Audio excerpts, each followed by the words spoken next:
Yo, what's going on, everybody? It's your boy, Such a Wild, aka Coach Bird, and I'm the host of the BYRDCAGE show. Cousin Tracy, we are back at it, episode 136. Today, in the cage on the couch, the other half of the Camden Aces. Yes, I'm repping. You know what I'm saying?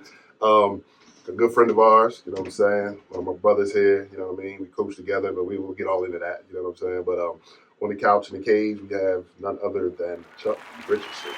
What's up, Coach? What up, dog? Thanks for having me, man. I made it. Like I said, this feel like Rap City the basement. The big Tigger. I got to start freestyling. You know what I'm saying? Drop some bars. Yeah, no. We ain't doing that. That's what's up, Chuck. Thanks for coming. You know what I'm saying? Thanks for for coming. having me, Yes, indeed. Yes, indeed. Yes, indeed.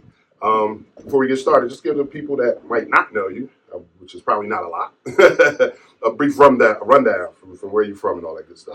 Well, I'm from Camden, from downtown. To me, I may sound biased when I say this, but the best part of Camden. I went to Camden High, graduated, went to King, and then I went to, our alumni, Rutgers Camden. Yes, indeed. And that's where I had, honestly, some of the best years of my life. Right. Like at that school. Right. You was there how many years? I was there 4 years. Okay. Yeah. So the first year at King just was a washout. Yeah, it was a washout. It was a washout. Growing pains, trying to figure it out. Yeah, honestly, I was chasing hoop dreams. You know what I mean? Right, it was right. I want to play ball, not knowing the importance of, per se, education and the college experience. I met a lot of people up there. Got used to that whole North Jersey, New York lifestyle. Right. If I would have stayed up there, I probably would have came back home because the lifestyle was different. Did you play that year at King? I didn't play. Oh, okay. Me and that's why I came back home. Me and the coach had a couple words and came back home to the famous Billy Copes. So you played at Rutgers Camden? Yeah. Mm-hmm. Okay. And all 4 years? Three. Three. Last year I got hurt, and okay. it was like, I just let me knock this year out and get it out of the way. Gotcha. So can you give us the years? I was at Rutgers Camden from 2006 to 2009. Made a couple Camden people too, Wayne Smalls, Antoine Miller, Haas. He was there for a little bit. Right. It was solid. That's what's up. Cole was a coach, you said? Cole did 1 year. Okay. Cole did 1 year. It was a wild year. Right. We'll say it like that. It was a wild year, man. But it was fun though. Right. It was fun. You know what I mean? Like I said, getting introduced to collegiate basketball. Right. It was fun. Then we had a guy Brian was choosing who, honestly, he played a big part of my life on why I got involved in coaching.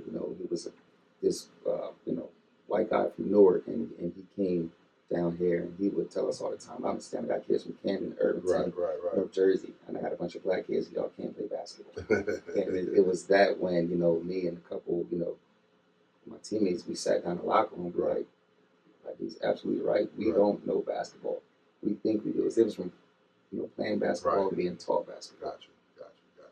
No, I definitely understand that. You know what I'm saying? From coaching for so long, you got kids that, just they think they know, but they really don't know. Yeah. So you got your degree? Yeah, absolutely. In I got a bachelor's in criminal justice and minor in sociology and psychology. Okay, so my thing is, before we go on to further, because we got a lot of student athletes, and you made a big point about when you got to King, you didn't understand the importance of academics versus just wanting to follow hoop dreams. Yes.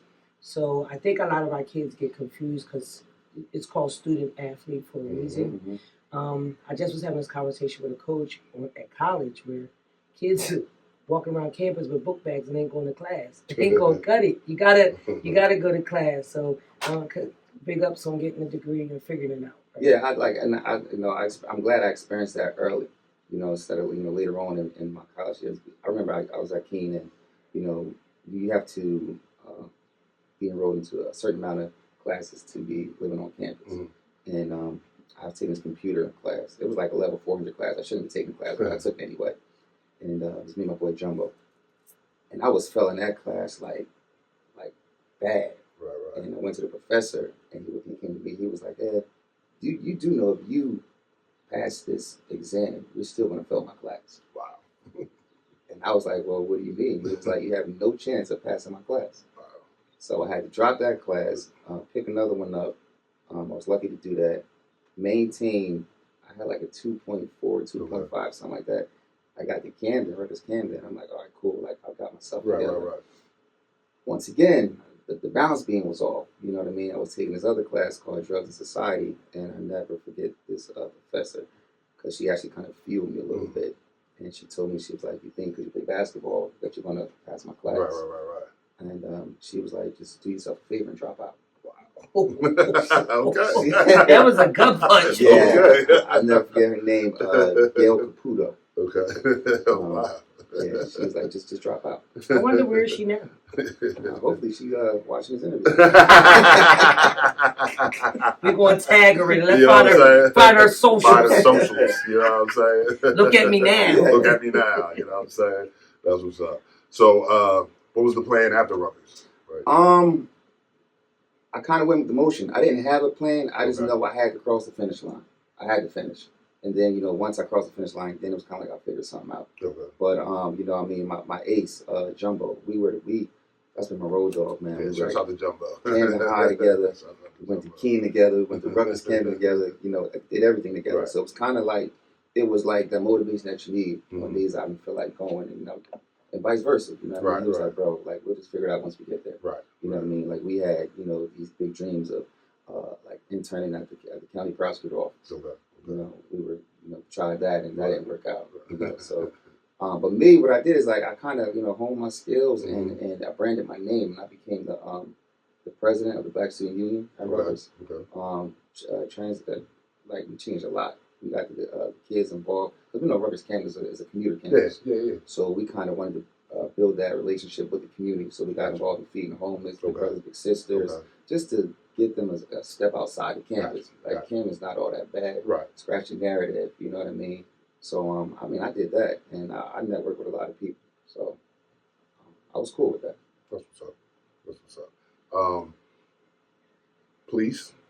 Yes. Right, So after I graduated Rutgers Camden, I knew I was always gravitating towards youth. I didn't know what exactly, so I ended up running the juvenile program. The kids that were on the bracelet, they had to attend my program until the next court date. I don't want to say like troubled youth, I just want to say just the youth that just need a little bit of guidance. Right. That's all it was. Right. And you'd be surprised, most of them just need a little attention. True. True. So I did that, and then I was fortunate enough to go to law enforcement. Did that for a couple of years. While law enforcement, I still was giving back to the youth. Right. So I know it was my purpose. Right. For the most part. Right. That's what's up. We had the opportunity to coach together. You know Oh man, yeah. So I'll say this. I will say this, man. Everywhere I go, right? And I've been fortunate enough to walk into any middle school gym in South Jersey, and someone can identify me or the program I'm attached to, and say, "Oh, that's Coach Chuck," or "That's the coach from Camden," or "That's the crazy guy that's always yelling." But it wouldn't be a Coach Chuck, it's God's truth, if it wasn't for a Such a Wild Bird and a Mark Phillips. About to cry. You know what I mean? Because back in 2011, when I walked into Camden High and I asked, if I can help out, he could have told me, "Nah, I'm cool. I got my guys. Go kick rocks." Right. He was like, "Yeah, I don't care." You know what I mean? And you gave me an opportunity to do that. And I kind of, for the most part, I think I kind of strong armed my way to the JV coach. I think I had a mod down there coaching, you know what I mean? And he came from this Camden Catholic little thing, and it just wasn't it. Yeah. So, I kind of like strong arm my way, got that position, and then, and we had fun, man. You know what I mean? I was fortunate enough to go to a state championship game with you, ride that ride. True. And, you know what I mean? And then, Phillips, he still was backing me, even like when you left. Right. And, but like I said, man, if it wasn't for y'all, I wouldn't have been, you know what I mean? Wouldn't have those stepping stones. I definitely appreciate that. Now, what was that, what was it that made you want to coach? You know what I'm saying? Like, what was that? I would say, coming out? Man, it's crazy. I would say, like, growing up in the city, especially downtown. We always played in the Larry Gaines tournament every single year. And if it wasn't Larry Gaines tournament, we were at the YMCA Monday through Friday. And outside of that, the culture of the city. It didn't matter what part of the city you're from, downtown, Parkside, Pollock, Centerville, Kramer Hill. If we had beef, you know what I mean? And whatever the case may be, when Camden High played Wilson, that brought the city together. True. Growing up, attending those games, even in high school, you know, being a part of those games, you know what I mean? That brought the city together. And I was like, man, like, this is something that it can't be scripted. Right. You know what I mean? You really have to be here to experience this. So that's why, you know, you hear like Camden High alumni say, you got to believe that purple and gold. You can't just buy it. You can't rent it. You know what I mean? It's like you. It's not a rental car. Right. Do you feel a shift in that culture now? Absolutely. Do you feel a major shift? Because me, I graduated from Camden High. I balled at Camden High. I went on to college. I don't know the kids there, and it has nothing to do with because they're young. And I mean, I don't know the kids there, so I feel like the energy is different. It's like not prideful as it was at one point. Do you agree, or I'm just grasping at straws? No, I agree 110%. I agree 110%. I remember like 2 years ago, they had Summer League, and I walked into the gym, and that was the first time I felt like an outsider. I felt like I was like in like Chester somewhere. You know what I mean? Like it was, like I said, I couldn't recognize a kid. The parents, nothing. It's like when I walk in the gym, they start looking at me funny. Right. And I'm like, well, where are you from? Oh, I'm from Southwest. Southwest what, Philly? Like, hey, you looking at me funny? I'm confused here. And it was so crazy to come to an Aces game, which we're going to get into the details of the Aces game. I came to the Aces game. You guys played Morristown? Championship? The one before the championship. Marlton. Marlton. Yeah. The gym was packed, yo. The gym was packed. The energy was electric for a middle school game. Like, it was nice. It was really nice. And then to see, I kind of knew some of the little kids on the floor from when they were little kids. And I'm like, oh, okay, I recognize it. Oh, that's his mom over there across the field. So the energy was different. It was different. It's so crazy that our energy has shifted to middle school ball in our community, in our culture. It's no longer the purple and gold. I mean, of course, you got some people that still ride that wave or ride whatever they're riding. But more importantly, our energy in our community has shifted to like the middle school. That's crazy to see that. Yeah, I can see that. I definitely believe that. And I think it's just because the middle school kids are still homegrown. You know what I'm saying? They're Camden kids in the middle school, whereas, you know, our high school situation is a little different now. You know what I'm saying? Speaking of high school and middle school basketball, how do you feel about the state of middle school and high school basketball here in South Jersey? Well, right now, I don't want people, you know, like beating my door down. So I can't really speak on high school because that's not my lane. But I can speak on middle school. Okay. And the bridge from middle school to high school. Okay. The bridge from middle school to high school has to continue to be built. Middle school is in a horrible stage right now when it comes to basketball. A couple of things. One, first and foremost, I blame the parents because they have unrealistic expectations of their kids. They try to live vicariously through their child. Say it all the time. What we have to do is you have to keep it real. You got to be honest. So, like, you know, you step into a gym, everybody thinks their kid's the next LeBron James. You know, the next, you know, SGA. Right. Or, you know, Brunson. Right. You got to keep it real. You know, like my son. I don't mean to sound biased with this, but I'm honest. Right. My son isn't 6'5", 6'6". Right. He's average height for an 8th grader.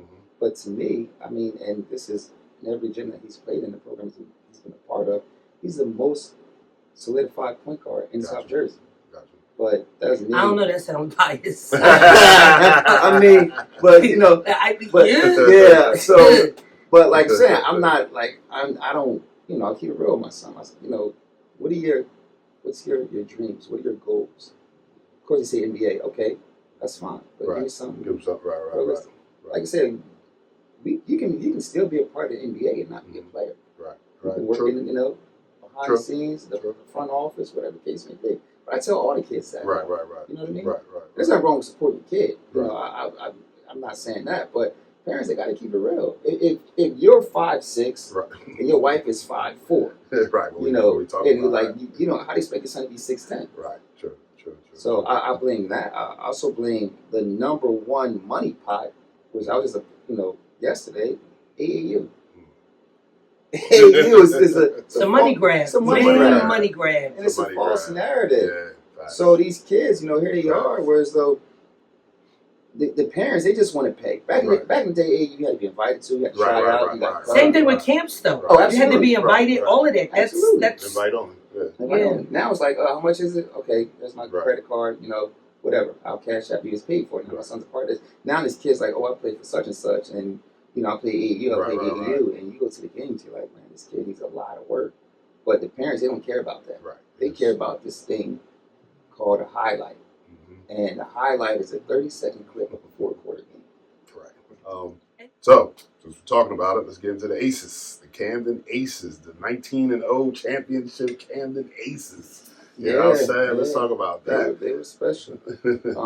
Man, so it was a journey, man. It was a journey.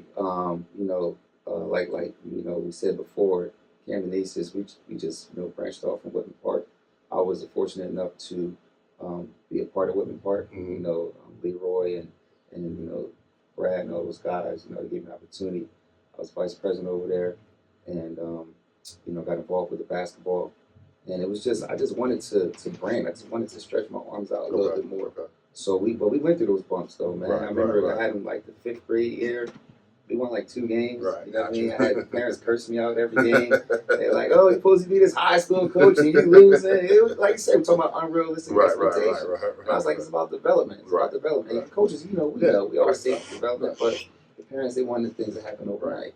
So, there's like the 6th grade year, we started getting together. But one of my guys, kid support, he broke his ankle in the middle of the season. We won like 9 games in a row. Okay. He broke his ankle. We lost 10 games in a row. Wow. And 7th grade year, my other big, Zion, he broke his foot or some of his ankle Right. the day before the playoff game. Oh, wow. So then we took an early exit to that. Right. And we always kept finishing like the top 3 teams in the league. And I kept saying, let me get a healthy team. More importantly, let me get these kids for a year so that way they can gel and get the team chemistry going on, because that's what happens a lot. But the other programs that were involved, the kids, they go from basketball, then they go to baseball together, then they might do something in the summertime. I kept saying, let my guys stick together. And that's what they did. It's important. They stuck together for a year. We went from AEU to Camden High Summer League. Then we were in the outdoor summer league in Williamstown. Then we went to the Blue Barn with Briggs and them down in Medford. Okay. And then, we just carried over to the season. Right. And I told him, this is something, this is something special right here. Right.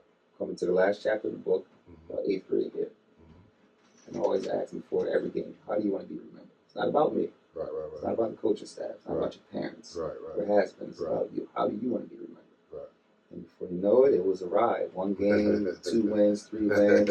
And we started gelling a little bit. And then people look at the team, they're like, oh, well, you had an all-star team. You guys were supposed to win anyway. Right. That's not true. Okay. Because, when you have, an all-star team, per se, everybody thinks they're that guy. Right. True. So you have to make a sacrifice. Once again, expectations. Parents. I know your kid was averaging 20 points playing for this program right here. But when he comes over here, he's going to average maybe like 11 points. Right. It's going to be a big drop. Right. So all the 6 and 7 cameramen that you have following the kid, you know what I mean? They may be wasting their time. Right. You know what I mean? But the tone was already set. So when we had kids that were coming on to be a part of the program, the coaches, we didn't have to say much. Gotcha. The kids, Right. they were setting that tone. The locker room was already That's set. important. Yo, we don't do this over here. We do this. That's very And we just sat back, and we just. Gotta stop you. I seen you coach. I don't know if you sitting back. I don't know if that's the lane we're going to take when we say, "Oh, I just sit back." You sit back. So that's a good point. So That's a good point. That's a good My one man though. Chuck Well, gets after it. my man, the way I coach, I'm very passionate, and I'm passionate because the kids have so much talent, and if I don't push them to those limits, they don't know how great they can be. If I sit back, my arms folded, I'm like, okay, that's okay. That's all right, make this right. No, that's no. You know better. Right. You know what I mean? It's like, we're adults. Right. We tell our kids, hey, clean your room up. Right. You know what I mean? I'll be back, make sure the room's cleaned up. You come back home and the room's not clean. It's like, oh, can I still walk? No, I told you to clean your room up. Right. So we just worked 5 days on running this play. Right. So therefore, I expect you to execute it. You know what I mean? Not 110%, but give me the effort at least. Right. I can't get mad at something that I taught you to do. You know what I mean? I get mad at something when you just do what you want to. Right. Oh, on my other program, I used to do this. Cool. Because the best teacher in any sport is the bench. Facts. You can ignore me all day. Facts. Come on, have a seat. And to the coaches, I'm going to tell you what this new wave is. When you are telling your player to do something, they do this. Yeah. This right here is shut the F up. Yeah. Like, I learned that this past season. I learned that too watching my granddaughters That's squad exactly play. what it But means. I've also learned that some coaches will pull a kid when they're not doing something right and sit them next to the bench and won't say nothing to them. Oh, yeah. You gotta tell the kid why you pulled them out, Right. because they're kids still. Mm-hmm. It ain't registering sometimes that you did something wrong. Right. Like, and I need you to watch Right. Yes. the person that's in Yes. there now Yes. execute what I needed you to do, Right. maybe at a better level. Right. Yes. Right. Yeah. Right. So like me, I'm a firm believer in the whole nature nurture when it comes, especially to youth. You got to break them down. You got to build them back up. You know what I mean? And like all my kids are held to a certain standard, except like my own, he's held to a higher standard. Right. So I'm on him. Like, it made people like, oh, he played daddy ball. Never ever. If you hear parents telling you that I played daddy ball, they're in their feelings. Right. You know what I mean? Like I'll stop. Listen, and this is God's truth. Anybody watching this podcast, anybody see me? I went on court and pulled my son out of the game during a fast break. You know what I mean? Right. Because it's like what are you What are doing? you doing? Oh, but you step back. You take a step back. I do step back. After I pull him out, I step back. Yeah, I step back. I'm I sure step to get clarity. Let me ask you a quick question before we continue on to that. How did y'all come to the name? Because we didn't ask Coach Mike this, but how did you come to the name Camden Aces? Once pulling away from women. Once I sat down with the idea of I want to expand this brand, because when you hear what meant part, it can be either two things. People it's a stereotype, or people like, I don't mess with women part because of my past experiences with football or whatever the case may be in the past. So it's kind of like it's more of a challenging sell when you're trying to convince the parent, like, no, give me a chance, yada yada yada. Whereas though when you expand the program itself, now you're reaching Framer Hill, North Camden, Parkside, Centerville. It's open to the entire city. And I just went home and I started coming up with these names. Like I probably had a list of 15 to 20 names. Okay. And I was like, Aces. I think that'll be it. And I mean, I think with the Las Vegas Aces, like, end up winning or something like that. So, but so I was like, all right, now we got the name. Now it's like, what about the color scheme? I don't want to be biased. We're going to do purple and gold. We're not going to do orange and black. Let's do something that offsets it a little bit. So it's actually coming down to the 90s Orlando Magic pattern or the 90s Houston Rockets. And Mike was like, man, look, we want the match. So I was like, all right. So like, let's go with that. You know what I'm saying? Yeah, he got a good sweatshirt. I got the basic black. You got a black one? With the little, he got this. All right, look. Here, so this. Don't worry about it. Look, we're gonna first of all, Mike, he handles all the orders. We're gonna push it back on him. That's why I said I got a t-shirt coming. But yeah, we'll reach out to our vendor. I'll make sure you get a sweatshirt. I have one. No, but that one though. Yeah, I got the black sweatshirt with the Camden Ace little logo. A little logo. Don't worry, we got some stuff coming. We got golf shirts. We got dry fits. We got some stuff coming.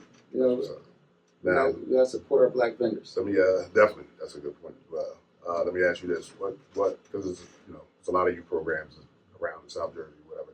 What makes in your opinion, what makes a good program? What makes a good youth program? Solid foundation. First and foremost, you have to have competent and qualified adults around these kids. I've watched numerous programs this past year. I think this is the most middle school basketball I've watched. Not just travel, but also school. Gotcha. And we have a lot of adults who shouldn't be around these kids. And what I mean by that is that they're not fully invested in these kids. Gotcha. It's a lot of self. It's a lot of self. If the kid's not playing for their program directly, they're not supporting the kid. You know, Gotcha. Are they supporting the kid when he has a musical, or when he has a debate, or when he's involved in track? You know what I mean? It's kind of like, oh, we ain't play basketball, I ain't worrying about it. Gotcha. You know what I mean? But I had put a post up years ago, and I asked all the coaches from all the different little league programs, how are we getting staff? Are we just taking whoever volunteers, or is there some compliance and competencies that we're coming across to come up with these coaches? Because it's a lot of people that's standing around our kids that are piss poor morally, and y'all got them coaching kids and have them around kids when they don't have it. Nobody has it all together, Right.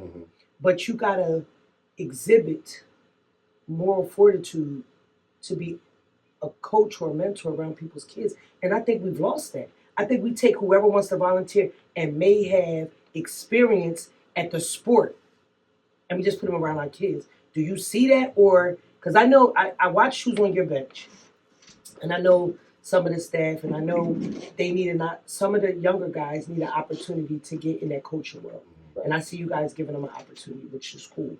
Cool. But outside of just that, what do you think? Like, what do you think? How are we getting coaches? How is that looking? I can't speak on everybody. But I know. Pause. You were the vice president of Woodland Park. Let's not talk about everybody. Let's talk about what I just said. We just pause. Vice president of a sporting team. So, man. Okay. So I mean, let's get to this. Coaches. What I did with the Aces versus when I was involved, with Woodland Park, is we did an interview process. You know what I mean? We did an interview process. Yeah, so people be like, well, Chuck, man, y'all doing too much, man. I just want to volunteer my time, get back to the youth, yada, yada. I mean, why I got to do an interview process? Why not? Right. Why not? I don't care about criminal history, stuff like that. Like, what is your goal? Like, can I trust you? Can I rely on you that you're going to be here to run these practices? Right. That you're going to be 110% committed to these kids. You know what I mean? So we had this is no lie, I had about 12, 13 people inbox me, text me, I'll be there, I'll interview them. And I had four people showed up. 4. Right. So you can't come here, oh man, I want to get back to you. No, you don't. Right. You want to be doing what you're doing. Right. And this is where I go back to what I was saying, whereas though certain adults shouldn't be around these kids. I understand we all have a nightlife and stuff like that, right? But I mean, I've sat there and I've watched games and I've watched coaches on the phone, sitting there talking to the kids. They don't have a play. Right. They just got a clipboard in their hand. Right. At least call a timeout and fake it or something. They're doing it because of either, the stipend or whatever they're getting paid for. Right. Or like you said, Tracy, for the status. Oh, I coach such and such. Right. I'm like, well, what are you doing though? So that's the basketball thing. I made promise. I said we want to do things different here. Okay. Because if you have time to come to an interview that you're volunteering your time to, that's showing you're committed. Right. True. You know what I mean? Okay. Like, I don't care what your record is. I mean, I don't care about it. Right. I won, the YMCA championship 5 times in a row. I don't care about that. Right. How are you investing in these kids? Right. You know what I mean? So for over at the Camden Aces, like, we implement different things, progress reports,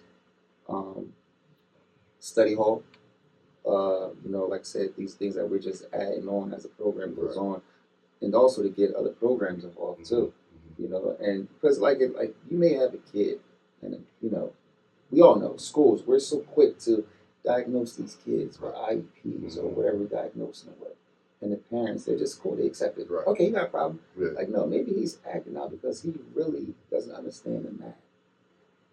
True. You know what I mean? True. Or, you know, like we had kids who real issues. Like they haven't eaten 2 or 3 days. Right. Why am I yelling at this kid for, you know, not setting screen and missing a layup? Right. When You don't have the energy. Right. And I've always said, right. coaching now and probably back then that we didn't know what our parents and uncles and aunts was doing when they was involved with Little League sports, it's more than coaching. You're the parent, you're the chef, you're the guardian, you're Uber driver. the Uber driver. Oh yeah, Uber now. Like you're the taxi cab. Like you got to be the pastor. Yeah. You got to be the counselor. Like you know what I mean. You got to help a kid navigate because mom and dad in the house argue. You got to teach a kid when you finally find out as a coach what's going on in the kid's household. You got to teach the kid how to navigate through that so he or she can have their mind right to be an athlete. Like there's just a lot coaching. Nah, true. It is.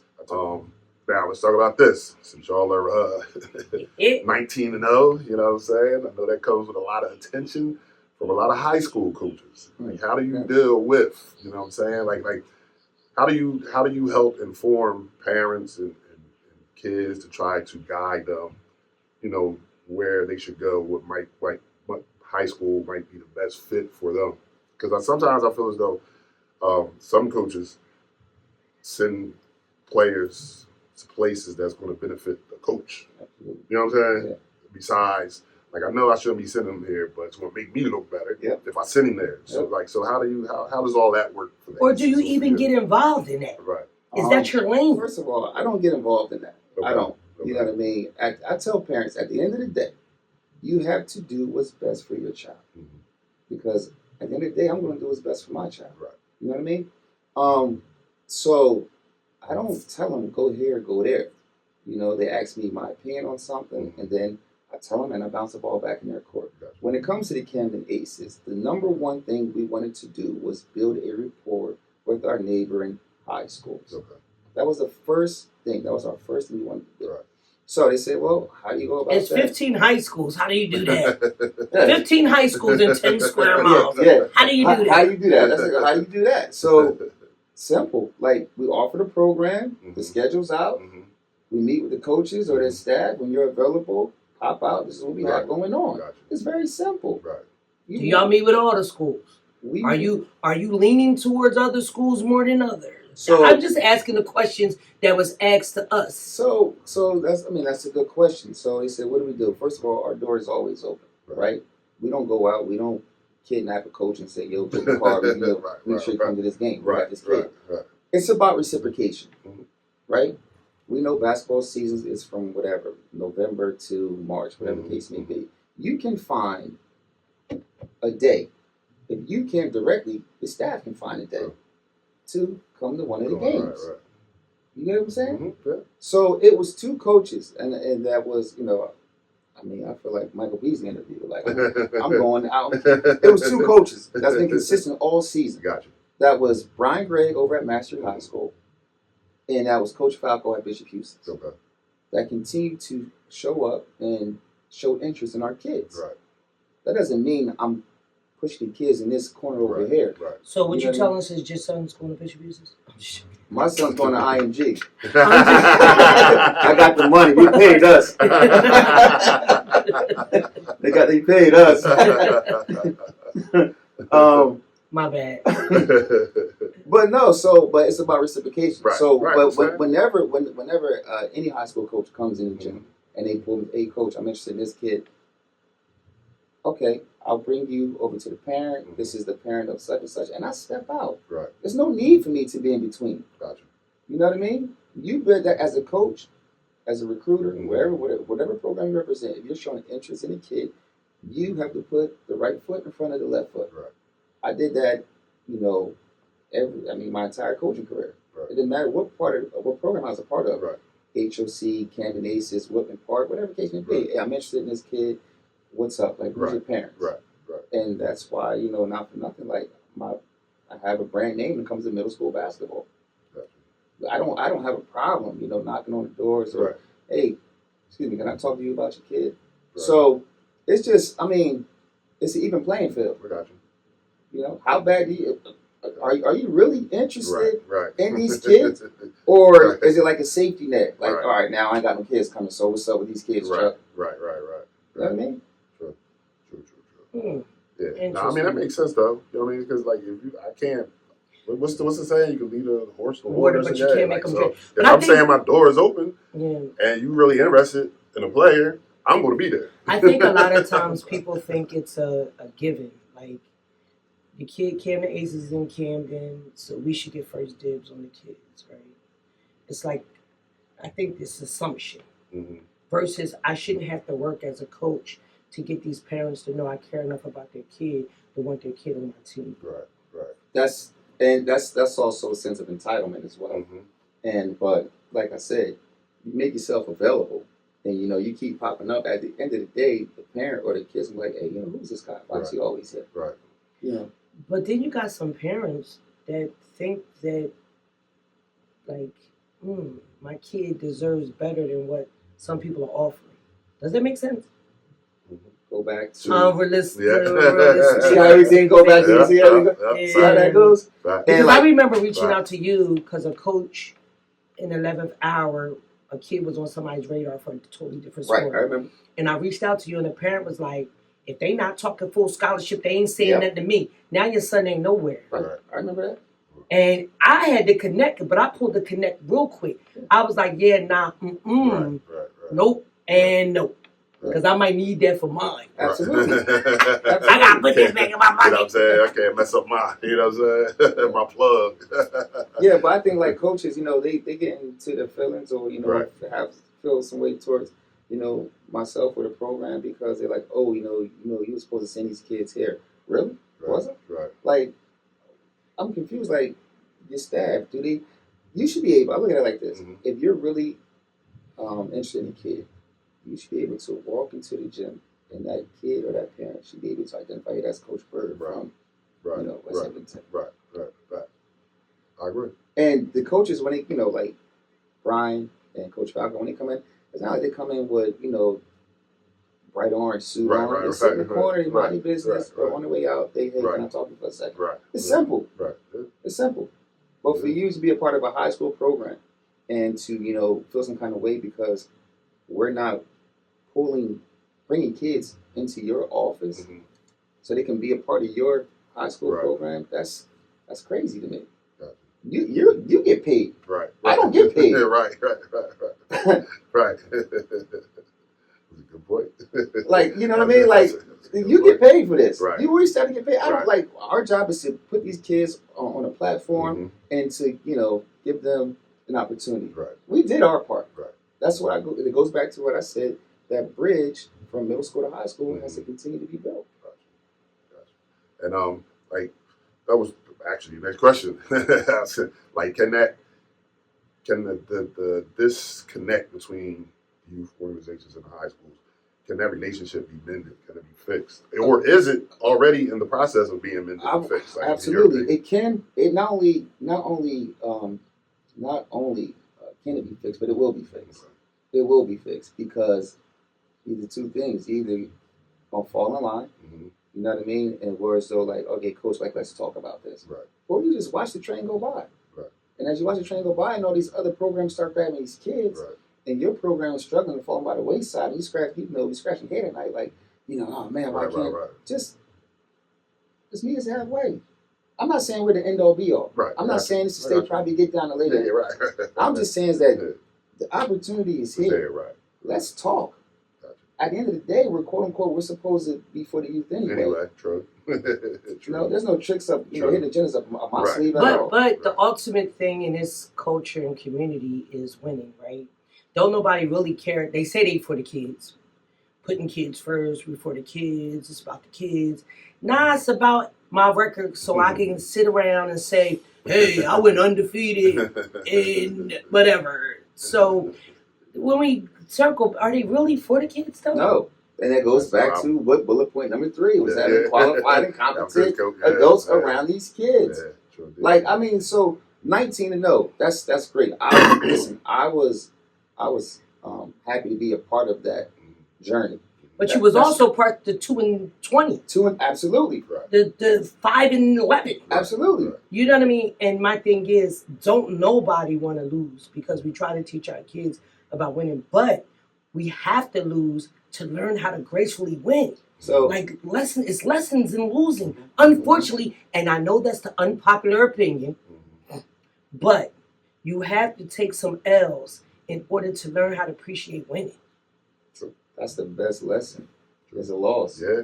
As coaches, you know what I mean? Like, we don't know what we did wrong until we get that loss and we go back to the drawing board. Right. Okay, I need to tighten up on this and tighten up on that. Because when you're winning, you get complacent. Right. Facts. You know? Facts. Everything works. Everything, I'm working, cool. I'm cool. Right. You know what I mean? But we get to that drawing board, like, oh, we got to tighten up on this. True. So, like I said, the 19 and 0, that's the kid's journey. Right. You know, that's Right. it. I'm so happy, you know, for them. Right. It means nothing to me at all. Right. At all. You know, nothing at all. Yeah. It's the kids. Right. Like I said, we went through those healing stages and stuff like that, and now they're equipped and they're ready for the next level, whether that be public school, charter school, Right. private school, Right. whether it be reclass. Right. You know what I mean? Ding, ding, ding, ding, ding. The topic. What do you feel about reclass? How do you feel about reclass? Because here on the BYRDCAGE, we have expressed the fact that you're not doing a student or an athlete a good service. Instead of teaching them to work harder on their level, you're dropping them down so they can be bigger, faster than the people that's younger than them and look like they're working harder. How do you feel about reclass? Oh man, reclass is such a reclass is on the level of talking about religion and politics. That's what reclass is right now. That's true. That's true. It's so sensitive, man. That's true. And you know, people. This is my take. So on reclass, I'm not a firm believer in reclassing a kid in middle school. This is my opinion, because your kid can wake up the next day like, you know what, I don't want to play this sport anymore. Right. So what did we just do to this kid? Right. Bullet point number 1. Unexpected expectation. Right. What is that kid? I like to tap a little deep. You know, I really go like beneath the surface. So if that kid wakes up and say, you know, I don't want to play the sport anymore, whatever the case may be, God forbid that kid gets hurt on his reclass year. Right. What is he doing to his mental?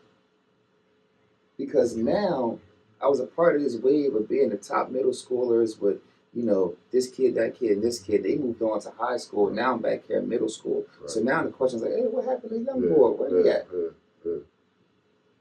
Now it's like, did you fail this kid? Right. Let the process. I'm just not a fan of like reclassing middle school. Right. This is my opinion. But I also watch some kids reclass, and with the moms, because a lot of these athletes are athlete support system is moms. Mm-hmm. It's not a lot of dads. Not saying that there isn't any dads, but there isn't a lot of dads. So you got these moms, right, out here, and these men that are supposed to be mentors and coaches, like, hey, yo, give him an extra year. Reclass. He'd be stronger, faster. Like, I watch these kids get reclassed in football a lot, but they still end up going to a D2. Mm-hmm. Or D3. Mm-hmm. Or JUCO. And he could. What did you put him back for? Right. Now he's looking like a 22-year-old man up in a field with 17-year-olds, right. But he still end up in the same place he could have went if you just let the nature take its course, and you become faster, stronger, because now you're working harder in your age level. Because I want to be the top at my age level, not because I'm older and stronger and faster genetically, but because of the kids behind me. I'm working up now. Because I think when we reclass, we don't get our kids' minds to learn how to work up. I look at it like this. When you reclass, you have to do it with a purpose. Mm-hmm. So, you know, what things do you have in plan? Do you have like a weightlifting, you know, like nutrition, like, you know, class? What are you doing? You know, people, I reclass my son. Where's he going? Oh, he going homeschool. Okay. What's the curriculum? Does he have what's the regimen? He going homeschool, and you know, it's like a COVID year. Yeah. Right. You know what I mean? Now the kid come back 30 pounds heavier, playing the game. Right. He's not interested in the sport. And not only did your kid sit the bench for youth sports, now he's on to high school freshman. He's sitting the bench as freshman year. But here's my thing, though. If you want to talk education, nutrition, working out, all of that, why not let your kid advance into 9th grade and do those same things? Restructure their time. Yes. Prioritize their nutrition, their academics, their tutoring, their workout regimen, their training. Like you can do that and let them advance academically into the next level.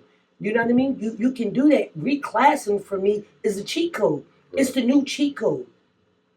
I agree. I mean, I see it all the time on, especially AAU. Right. Yeah. AAU is that's the mecca. You know what I mean? Like my youngest, he 6th grade, and you know he 12 years old, something like that. He kids, 14. Right. You know, he reclass. He got a late birthday. Like he's 14, he's 6'3". Right. Like why is he claiming he's 6th grade? Right. But hey, man, like I said, To each his own. To each his own. Parents live vicariously through the kids. Yeah. Like I said, if you reclass, if you're going to reclass, just have something in place. Have a purpose. Have a purpose. Yeah. Don't reclass just to reclass. Just reclass. Like to me, that's just crazy. Yeah. Like it's crazy. Like I said, it's not fair to that kid at all. And as adults and as coaches, we don't take the time to really tap in and like what's that really doing to his or her mental health right now. One thing before we get to your future plans, for those that don't know, not next season, which would be 26, 27, so the 27, 28 season, there will be a 35-second shot clock in high school basketball now. They got passed and everything. How you feel about that? I think it's long overdue. I agree. We should have been at it. I agree. We should have been at it. I definitely agree. Kids down in Baltimore, they be playing with a shot clock forever. Yep. So that's one of the last states to get on that wave. You know what I'm saying? I agree. It should have been done. You know what I mean? And I think it just prepares those kids that are fortunate enough that's going to play on the next level. They're used to the shot clock because it's a shot clock in college. But I also think it's helpful for the coaches. Because some of these plays that they be coming up with, it be drawn out. I'm not saying rush it because, like with the NBA, you don't see a lot of. You just see a whole bunch of running gun, no defense, no nothing. So I believe that the shot clock will give everybody accountability. You can't just hold the ball. Yeah. Stall ball. Yeah. Certain schools like to do. Oh yeah. Just hold it. Yeah. Pass it back and forth. You know what I'm saying? Like, nah, come on. Always say ain't no fun when a rabbit got the Yeah, exactly. So I mean, but exactly. I think I'm always was in favor of that. Yeah. And What we got going on in the future? You know what I'm saying? What you thinking? For the Aces, summer league this summer. Okay. Looking to start that middle of July. Run about 6 weeks. Okay. Taking into August. Going to 10 to 12, 13, 14, I think 16 youth. Okay. Me and Mike, we working on, also shout out to Taj Hill. He's also on his project too. Okay. We doing it old school, man. Yeah. Outdoors. That's the best. I love the outdoors. Some of these. You know outdoor. It's to me, it's more authentic than kind of being indoor per se. Because that's the problem with a lot of kids. Everything has to be perfect conditions.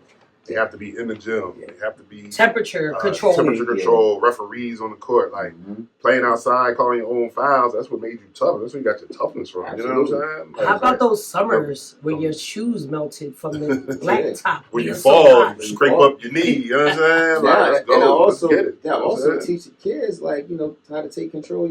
Take care of your body. Right. You don't have to hit the floor all the time. Right, exactly. Indoor, they want to hit the floor 5-6 times to get the rep. Yo, that's a foul. That's an N1. Outdoor, you can hit that round once or twice. Right. Like, I'm cool off that. of that. You know what I mean? Facts. But yeah, we're doing it. That's what's up. Yeah, and also it's more, like I said, more authentic and had a community involved. True, dude. You riding past, you say, what's going on Right. here? Let's go see that. Let's go see. Right. So it'll be, neighboring areas, Philly, Chester, Right. of course, homegrown, our kids here in the city, and a couple teams in South Jersey. So I'm excited about it. I really am. I think it's not, like I said, we're not doing anything new. Right. We're just going back to the old ways and just bringing it back. So I am going to honestly say I watched this from insemination. I'm proud of you guys. Definitely. Had numerous conversations with Mike. You and I had numerous conversations, especially after Don Pope passed away. I think we got a little detailed after that. And just to watch it unfold and to watch you guys do what you're doing and how you're doing it. From the muscle, right? True. Because funding ain't there.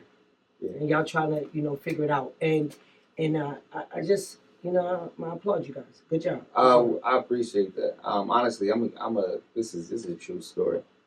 I was a little timid as far as getting fully involved in like the youth sports, so especially basketball, because Don has set the bar so high, and it was like anything else would be like a failure. Right. Well, do you remember what I told you? I do. Okay. I do. And you remember the names that I gave you too. It's 2 names I gave you. I told you. I said respectfully, Zaire McCormick or Alvin Pritchard. And I respectfully said, you can do this and make it happen. I didn't take nothing away from nobody else, but I knew at that moment what you had went through, what you were going through, I knew that you needed this. Yeah. I knew you needed this, Yeah. right? So you did it. Look at that. I mean, Your skin is clear, your weight is up, you're Yeah. not stressing, you looking good. You know what I mean? Look at y'all. Aging backwards. Aging backwards for sure. You know, but Don Polk, he was a huge factor on, you know, either you're gonna do it or you're not. Right. You know what I mean? And so like you said, I got in and I was like, all right, this is what we're gonna do. You know. Now, any plans on maybe possibly going back to coaching in high school or anything like that, or you just kind of stay in this lane right here for a little bit? I had a couple opportunities to coach high school or be a part of someone's coaching staff this past season, and it's all about timing. It wouldn't be fair if I would have got up and left what I'm trying to do with middle school. Right. You know what I mean? It's not about chasing that perfect record. It's about, like I said, you have to finish what you started. Gotcha. So when the time's right, and you know, and I believe that the Aces is in a good stage, where as though we have, you know, good people around these kids that can continue to help them grow first to the next level. Then maybe I'll entertain some high school. Gotcha. But right now, I'm enjoying this. One kid, he'll be off to high school next year. Gotcha. I got one left, so I got about a year to see what I'm going to do. It feels good to go to the games and sit down and watch and see though. We'll see. Okay. We'll see though, man. But I take my hats off to y'all coaches in high school. You know, we're dealing with, you know, transfers and reclassing and stuff like that, and I can only imagine the headaches that comes with, you know, on that level. You know what I mean? Like I said, but me, you can catch me riding around the city. I'm literally pulling over and hopping out on any kid that's from the ages of 8 to about 15. Or 14. You know, hey, what's good? What are you doing? You know what I mean? You want to play basketball? It's not about, hey, you're going to be the next LeBron James, but let's see what's going on. Let's channel some of this energy a little bit. Gotcha. Now, for parents watching and student athletes watching, where can they find information? So, social media. Social media, yeah. Instagram, Camden Aces Basketball. I think that's our Instagram. My son, he runs that page. So if y'all like, you know, sending DMs and stuff like that, you know, he'll forward them over to me. Also, we don't have a Facebook page set up, but you can follow me on Instagram. I don't know my Instagram. I think it's I couldn't find it. It's not Charles. It's not Charles. It's not Charles. Yeah, it's not Charles. Yeah, I couldn't find it. They had to call somebody. I was like, what's Chuck's Instagram? Yeah, it's not Charles. Like, I'm not, you know, really all into that. But as far as, you know, when it comes to promoting this brand, what we're trying to do, you can catch us on that. And like, if you see me in the street, just let me know. You know what I mean? Like I said. So do you guys have a formal sign up? Like, do you have a date? So we're going to have a formal sign up because I'm looking to start the league July 13th, right? So probably like middle of June, end of June, we'll have like 2 weeks where so people can sign up. Either we will have like, I guess, the PDF forms or whatever, and also we'll do a pop up. Like, we'll be at the location. We're targeting the basketball courts at Morgan Village. Now, being a part, you know, involved with Whitman Park, I was targeting Whitman Park initially. I was. But that the basketball courts at Morgan, they offer 3 basketball courts. Right. So we're going to have 3 games going on at once, and that'll take care of each And Whitman Park is only 2, Whitman Park is only 2. Yep. Well, Chuck, we definitely appreciate you taking some time out, you know what I'm saying, to tell your side of some things, you know what I'm saying, that need to be told. Always, man. You know what I'm saying, that need to be told. Always. Like Tracy said, definitely proud of you, you know what I'm saying. Y'all doing a good thing. Kids need it, you know what I'm saying? Kids need it, you know what I mean? Because more and more, a lot of things are being cut and taken from the kids. So what y'all are doing is giving back to the kids. like I said, it's much needed. That's it. So keep doing your thing. Keep Appreciate doing your it, man. So I have a couple things. A lot of the activities for daylight that usually transpires in the summer have been pushed. Please look out for those dates. We've pushed the brunch to a different date. We're going to keep the fun day in September, and we'll have some few other things coming up, but just kind of keep on the lookout. Also, too, June 20th. I'll repeat it again. I'll show the flyer. Craig Walton is coming to do a family fun and fitness day. I was happy to be able to make sure that happened for him. That'll be at Whitman Park. We will post the flyer for that. It's a family fun fitness day. They're gonna do some drills and skills. And for football, a good opportunity just to come out and appreciate your common space, which is Whitman Park. May is Mental Health Month. May is Mental Health Month. If you haven't thought about it, take an opportunity to look inside you, to figure out what you need, how you need to reset, how you need to recharge, and how you need to move forward in a positive and productive manner. Remember, your brain is a muscle, and you get out of it what you put in. And also, we made a point today that I want everybody to understand: a loss isn't just a loss. A loss can be a valuable lesson. Yes, indeedy. Yes, indeedy. That's why she's the closer. I couldn't have said it no better myself. You know what I'm saying? Well, once again, I am Sechuaya, a.k.a. Coach Bird. I'm the host of the BYRDCAGE show. For Chuck Richardson, our guest, and for the lovely cousin Tracy, we'll see you soon. Yes, indeed. It was a stone groove, my man.